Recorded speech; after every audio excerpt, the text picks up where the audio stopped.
Good afternoon, sir. Good afternoon. I was interviewing the other man. You came and you said that last question why the North is very violent and those states is peaceful. So you want to share your idea and your opinion on that? Of course, it's unfortunate that first of all, history is no longer taught in our secondary schools. And you can imagine that the Department of History in the University of Benin does not even have a library to save the history of Nigeria. And history has shown that, during protests, the government who does not want the people to express themselves, of course, you beat a child and you don't expect that child to cry, has history of inciting violence, into the people during peaceful demonstrations like that. We have an example of EndSARS where the Lekki Tollgate protesters were so much peaceful until the soldiers came and shot at them.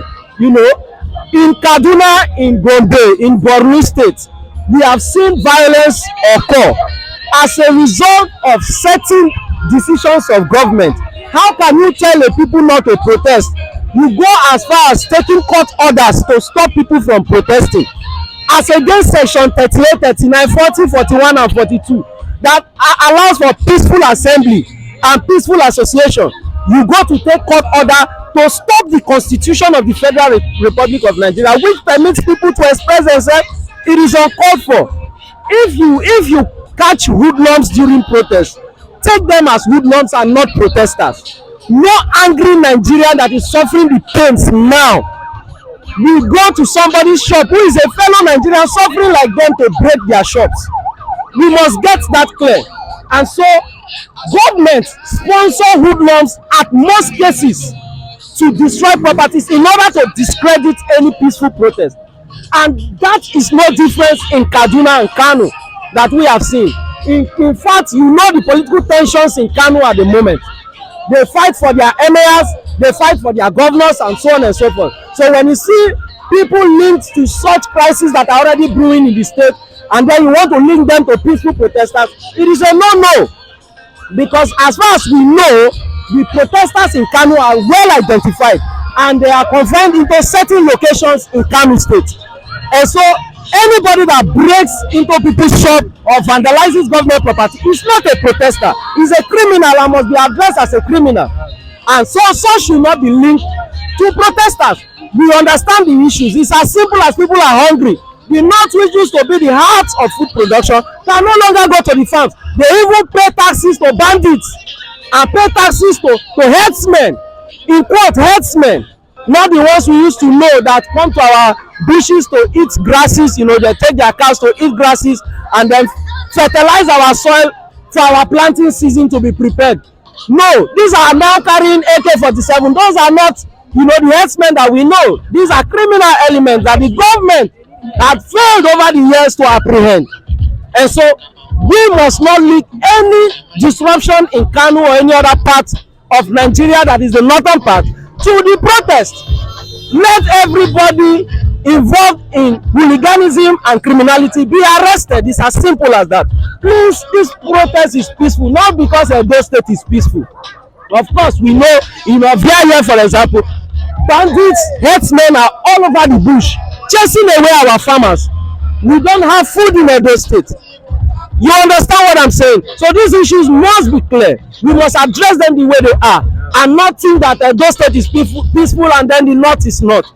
Everywhere, as far as this protest is concerned, was well organized. Police was informed, the army was informed, even this, the paramilitaries were all informed. They were sent a letter by our lawyers. So whoever goes beyond the protest to destroy, private or public properties should be dealt with accordingly, should be arrested, and not link such acts to the peaceful protest. And that is what I have to say. I said it was necessary to clarify that, that perspective, so that Nigerians don't get the impression that protesters are now vandalizing. Are these not protesters here? Why have they not vandalized? These are shops. These are people's business. Why have they not vandalized it? Because there are security in place to ensure, even amongst us as citizens, we have security committee to ensure that these are our own brothers that have these businesses, to ensure that their properties are not destroyed. That's just the case. All right, sir. I want to contribute something to what you said. That I believe the problem of the northerners is education system. You know why I said that yesterday in Abuja, because my family is in Abuja. Yes. At Nugbe police sandboard, yes. the protest was adjourned to 11 p.m. at night. Okay. There was still shooting. I believe that the problem of the northerners we are facing is educational system. So how is the government going to increase or improve on the educational system in the north? Okay, maybe I should also correct an impression. Education is not gotten from the university or polytechnic or even the secondary school. Those are just fundamentals of Western education.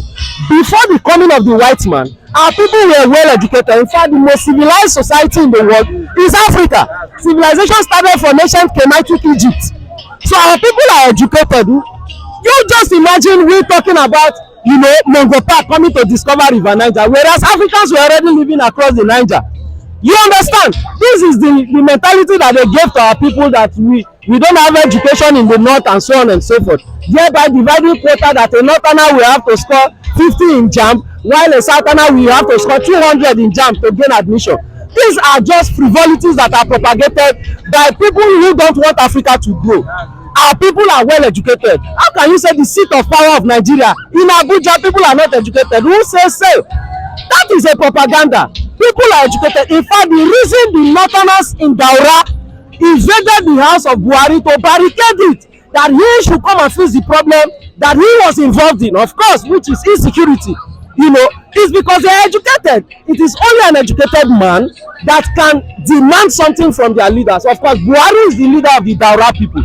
You understand? And they have gone to meet him to come and intervene. That is education. So the northerners are well educated. They know. Some of the most intelligent people in Nigeria are from the north. The likes of Balarabe Musa. We have the likes of, you know, the former INEC chairman, the person of I'm trying to recall his name, who conducted the 2015 elections. We have brilliant men. Yes, Atahiru Jega. These are brilliant men. Even if at some point they will choose to support the oppressors, but it doesn't mean they are not intelligent people. It's just that they have not, you know, channeled. Some of them have not channeled their intelligence to bettering the life of the people. Do you understand? So the northerners are educated, and that is why they can understand when to farm and when to harvest. They know the seasons. Who taught them the seasons to farm even before the white man came? So these are the issues we must understand. The moment we fail to understand these issues, we are selling ourselves automatically to our oppressors.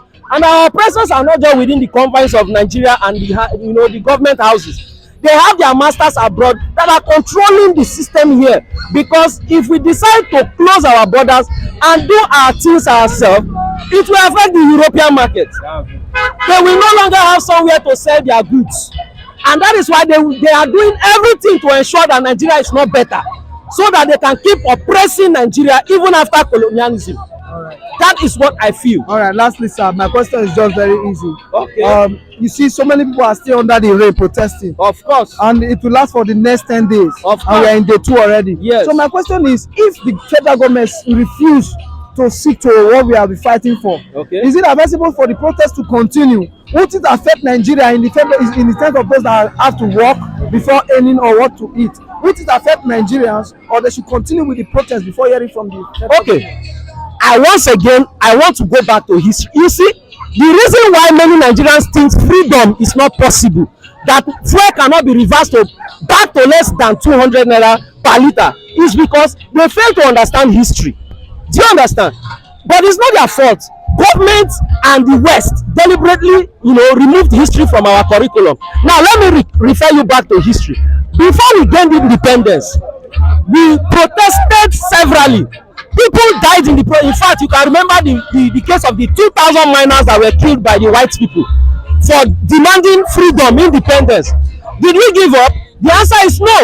We continued protesting and protesting until they finally gave up and said, okay, you guys are free, you can go.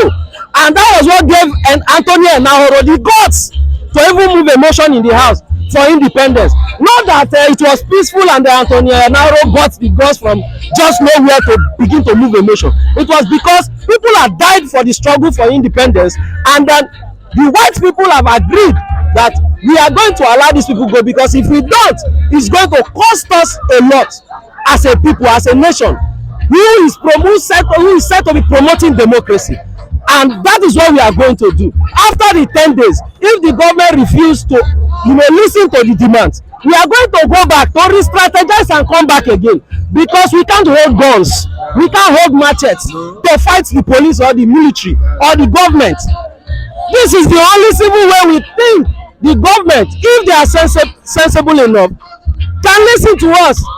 And if they are not ready to do that, then it means the government does not want the peace of this nation and do not care for the people. And that is what is going to lead to a revolution. And you know what a revolution means? It's simple. Remove the system, because the system does not favor the common man. It favors only the capitalist rich people that are benefiting from the sweat of the common man. You fix minimum wage for 70,000, which is less than $45. And in 2013, in fact, let me trace history back to 1981, where the minimum wage was just 125 naira, and it was $125, which accounts to today's 125,000 naira. Just imagine the difference. So should we go back to 1981? Yes, it's better that way if we can, but we can't go back to 1981. So it is for the government to bring back that system that benefits the people and not politicians or the big businessmen in the country. Otherwise, we as a people, we have to call for that system change, and we have to take it by horn and by the bull anywhere they want it, because they are failed to listen to their people. And that is what is going to happen after 10 days should the government not listen to the voice of the people. It is as simple as that. Thank you very much. I have spoken well. I'd like you to tell Nigerians and the protesters your name, so that at least they will see reasons and drop their comments and their thoughts with what you have just said, sir. Okay, my name is Stanley Boss Power. I am a resident of Benin City and a protester. Of course, our demands are clear. People are hungry. There is insecurity in the country. Minimum wage cannot even take you through the transportation system to your work and then back home, not to talk of feeding your children, paying their school fees, paying for house rent, and so on and so forth. So rather than minimum wage, we even demand for a living wage, because a living wage is better. It's going to take you through the month, and where the money is not available, government has the platforms where you can get things at a subsidized rate in order for you to sustain your family. These are the things we are talking about. And most importantly, the government must stop neoliberal policies. This idea of importation from Europe and America has killed this country. We think we cannot do it. No! America, that is where it is today, is because they developed internally. Why can't we develop internally? Why can't we bring back our industries and factories that have been sold to politicians? Why can't we bring back Ajaokuta's Iron and Steel Company that is producing the iron needed for technology? Why can't we bring back the Iron and Steel Company in Alaja in Warri? Why can't we bring back the Nigerian telecommunication system? Why do we think it's only private people that can handle business in this country? Yet, the government still depends on that business to get revenue.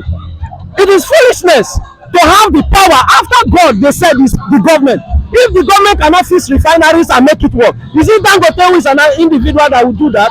And at whose expense is Dangote refinery? Because he's a businessman, he must make profit. If he sells for 1,000 naira per liter, you can't do him anything because it's his private business. That is the problem. So we must begin to produce internally, and this must be under the control democratically of the working people of Nigeria. 70,000 naira is a slap on the Nigerian worker. It is nothing to go home with if you are to talk about the standard of living that is recommended by the United Nations and across the globe. That is what I think will happen. Thank you so much. All right, thank you very much, sir. Thank you so much. I appreciate it.